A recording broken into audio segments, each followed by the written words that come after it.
Assalamualaikum warahmatullahi wabarakatuh. Apa kabar anak ustazah hari ini? Semoga semuanya dalam keadaan sehat walafiat. Baik, hari ini kita akan belajar tema 2, muatan IPS dengan KD 3.4, memahami makna proklamasi kemerdekaan, upaya mempertahankan kemerdekaan, dan upaya mengembangkan kehidupan kebangsaan yang sejahtera. Materi kita pada hari ini, jika digambarkan dengan peta konsep, adalah sebagai berikut. A. Memahami makna proklamasi kemerdekaan. B. Upaya mempertahankan kemerdekaan. C. Mengembangkan kehidupan kebangsaan yang sejahtera.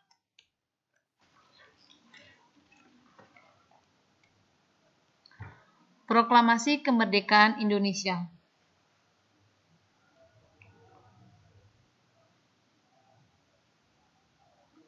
Usaha mempersiapkan kemerdekaan. Pembentukan BPUPKI, Badan Penyelidikan Usaha-usaha Persiapan Kemerdekaan Indonesia pada tanggal 1 Maret 1945. Untuk sidang pertama kali itu pada tanggal 29 Mei sampai 1 Juni 1945 menyusun dasar negara. Kemudian sidang yang kedua pada tanggal 10 sampai 16 Juli 1945 merancang Undang-Undang Dasar.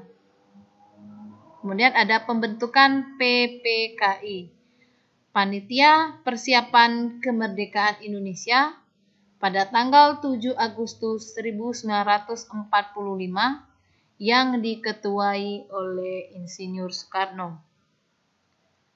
Peristiwa sebelum proklamasi diawali dengan dijatuhkannya bom atom oleh tentara Amerika Serikat pada tanggal 6 Agustus 1945 di kota Hiroshima dan tanggal 9 Agustus 1945 di kota Nagasaki. Kemudian Jepang menyerah terhadap sekutu pada tanggal 14 Agustus 1945. Kemudian persiapan kemerdekaan dari para pemuda, yaitu Sultan Syahrir, Soekarni, Adam Malik, dan Hairul Soleh, yang menemui Soekarno untuk mendesak agar segera dilakukan proklamasi kemerdekaan Indonesia. Namun, Insinyur Soekarno menolak karena ingin menunggu dari pihak Jepang terlebih dahulu. Kemudian ada peristiwa Rengas Dengklok. Peristiwa Rengas Dengklok itu terjadi pada tanggal 16 Agustus 1945, yaitu Insinyur Soekarno dan Muhammad Hatta itu dibawa ke Rengas Dengklok di Jawa Barat oleh para pemuda tadi. Setelah berdiskusi dengan golongan muda di Rengas Dengklok, maka Insinyur Soekarno dan Muhammad Hatta setuju untuk segera melaksanakan proklamasi. Kemudian kembali ke Jakarta, melakukan rapat di rumah Laksamana Tadasi Maida di Jakarta. Kemudian penyusunan naskah proklamasi kemerdekaan Indonesia. Kalimat pertama naskah proklamasi itu diusulkan oleh Ahmad Subarjo. Untuk kalimat kedua itu diusulkan oleh Muhammad Hatta. Naskah itu sendiri, naskah proklamasi itu ditulis di secari kertas oleh Insinyur Soekarno, kemudian diketik ulang oleh Sayuti Melik.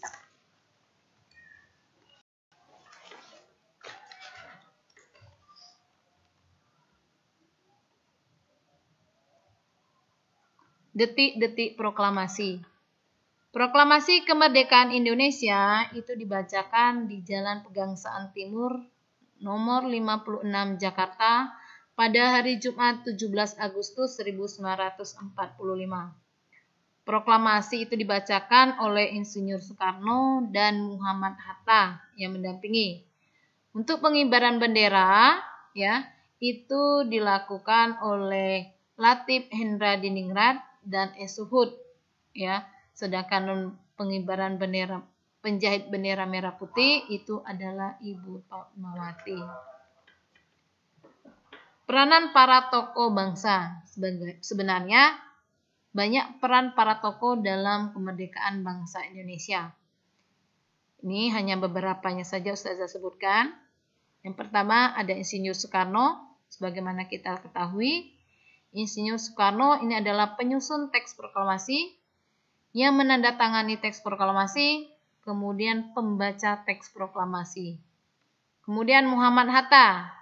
Muhammad Hatta ini adalah penyusun teks proklamasi, kemudian menandatangani naskah proklamasi, dan sekaligus orang yang mendampingi Insinyur Soekarno dalam membacakan teks proklamasi.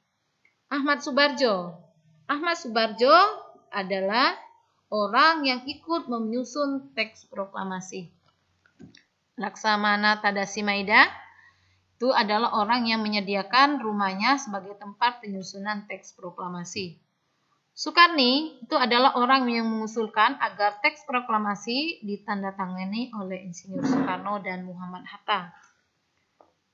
Sedangkan Ibu Fatmawati sendiri adalah yang menjahit bendera merah putih.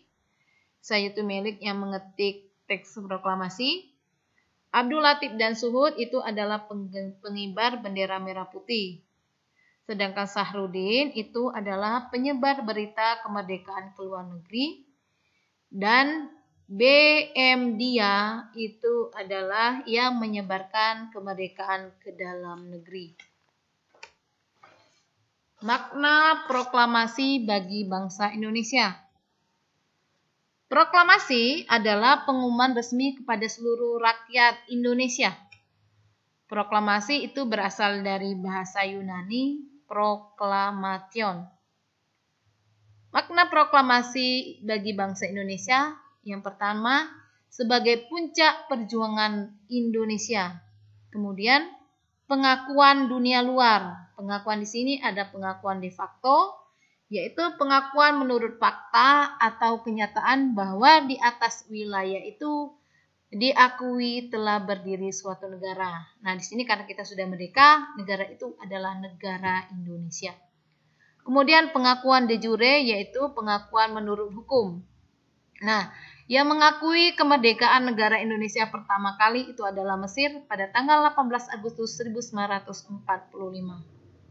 Kemudian dengan merdekanya negara Indonesia, maka menaikkan martabat bangsa Indonesia. Kemudian perjuangan kita sebagai negara baru. Dan terakhir itu adalah tonggak sejarah negara Indonesia.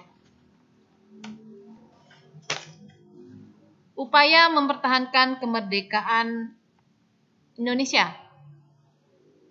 Nah, di sini sebenarnya banyak ya. Hanya saja yang akan Ustazah bahas itu yang pertama ada Bandung Lautan Api. Pada Oktober 1945, Tentara Sekutu dan Nika memasuki kota Bandung dan mengeluarkan peringatan pertama agar para pemuda menyerahkan senjata yang dirampas dari tangan Jepang.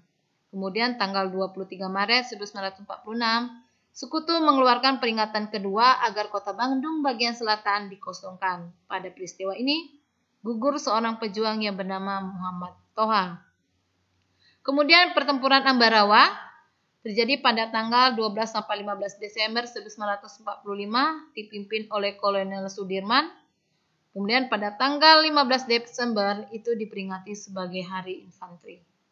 Pertempuran 10 November 1945 di Surabaya.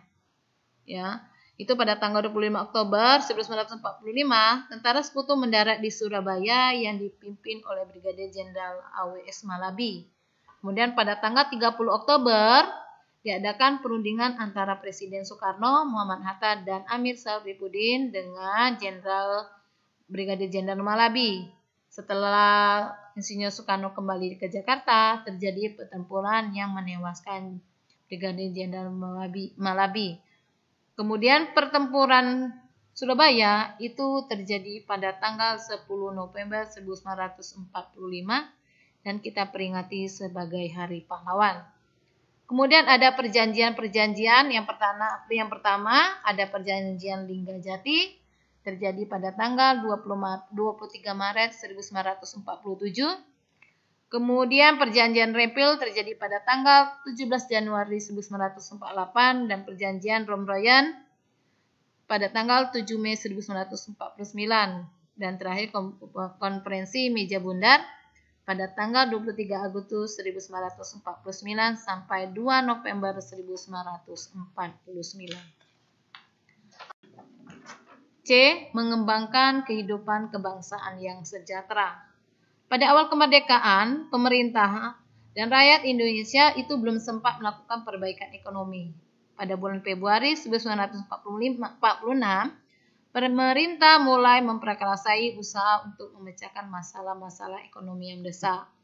Nah, upaya-upaya tersebut itu meliputi ada pinjaman nasional, ada konferensi ekonomi, ada pembentukan badan perancang ekonomi dan rencana Kasimo atau Kasimo Plan. Tapi di sini tidak akan Ustazah bahas. Nah, untuk yang kita laksanakan pada saat ini ya saat Indonesia telah merdeka ya, kita tidak berperang melawan penjajah untuk mempertahankan kemerdekaan. Tugas bangsa Indonesia adalah mengisi kemerdekaan demi mencapai kehidupan kebangsaan yang sejahtera. Pemerintah melakukan pembangunan nasional di berbagai bidang di seluruh pelosok negeri. Pembangunan itu adalah upaya terus-menerus untuk mencapai kehidupan kebangsaan yang sejahtera. Contoh pembangunan nasional di Indonesia antara lain pembangunan di bidang pendidikan, pembangunan di bidang transportasi, pembangunan di bidang sosial, pembangunan di bidang pariwisata, pembangunan di bidang komunikasi, dan pembangunan di bidang kesehatan. Semuanya itu sudah jelas ya. Nah, mungkin hanya itu yang dapat Ustazah sampaikan pada hari ini ya. Lebih dan kurang Ustazah mohon maaf. Ustazah akhiri. Wassalamualaikum warahmatullahi wabarakatuh.